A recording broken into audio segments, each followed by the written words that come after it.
I'm so used to saying good morning when I preach, and I can't do that now, so good evening. Sounds like a Dracula movie, but ring the bells that still can ring. Forget your perfect offering. There is a crack in everything. That's how the light gets in. Some of you may know these words from Leonard Cohen's song Anthem. They're fitting for Lent, which brings us face to face with our imperfections, and they're especially fitting for Maundy Thursday, which is all about imperfect offerings. Almost the first thing we hear about in today's gospel is Judas's imminent betrayal. A lot of people think Judas betrayed Jesus out of greed for those infamous 30 pieces of silver. There's another theory that after spending 3 years with Jesus, Judas came to the bitter conclusion that Jesus wasn't the Messiah he wanted. Judas and many others hoped for a political leader and military conqueror who would drive out the Roman oppressors. What they got was an itinerant street preacher who embraced poverty, healed the sick, and touched the untouchable. Jesus sought vulnerability, not power. To Judas and others who craved violent conflict, that was an imperfect offering. They didn't understand what Jesus was doing. Neither, to be fair, did some of his more loyal followers, which brings us to Peter and his dirty feet. Washing the guests' feet was the servant's job. Feet got pretty grotty back then, since everyone wore sandals and walked miles through the countryside or through streets covered with dust and various kinds of waste. "You will never wash my feet," says Peter, appalled at the idea that his Lord would stoop so low.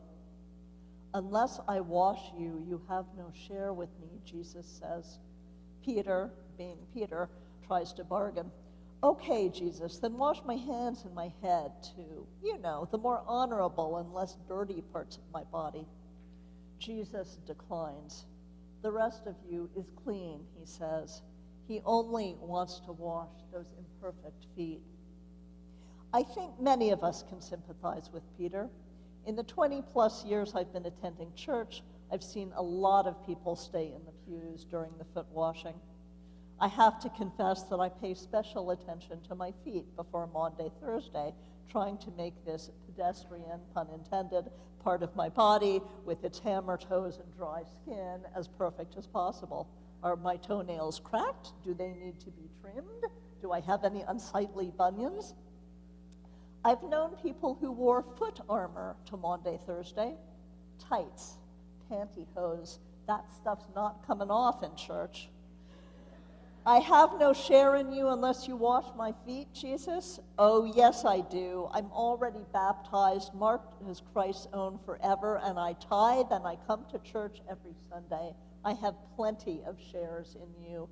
Stay away from my feet, God." As a culture, we're no more comfortable with vulnerability and imperfection than Peter was. We're drawn to strength, power, competence.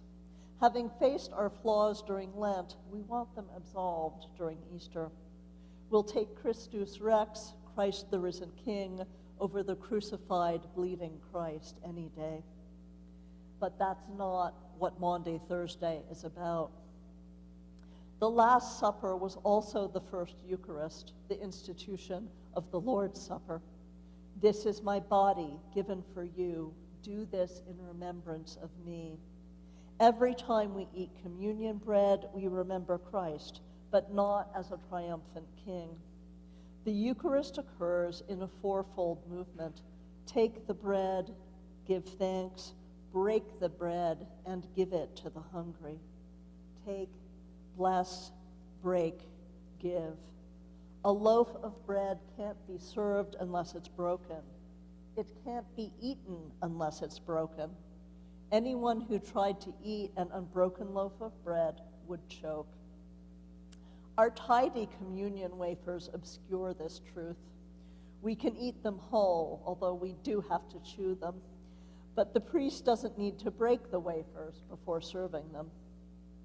I've always preferred loaves of bread because I think brokenness and vulnerability are the point. The central question of the Eucharist, perhaps the central question of human life, is how to take something that has been broken and turn it into a gift that will feed others.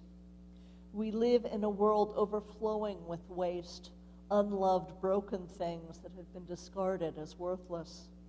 How do we reclaim and redeem the broken and damaged?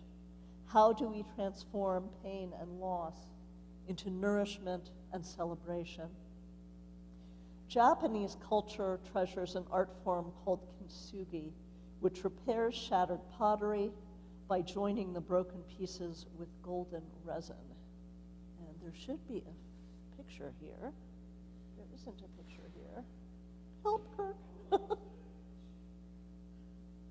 You got it?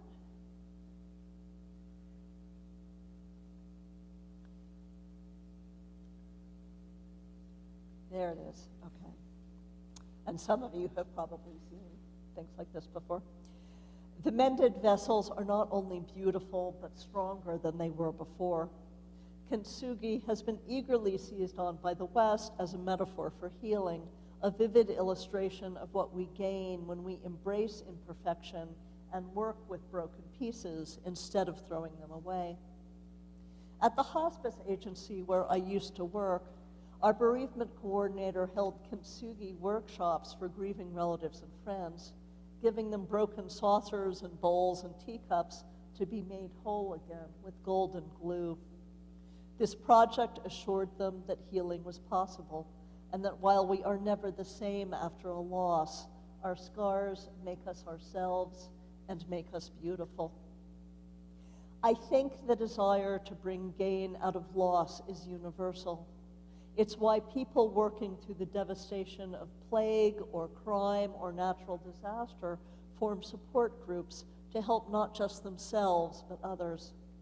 It's why, after a death, so many families request donations to charity or create scholarships to honor the memories of their loved ones.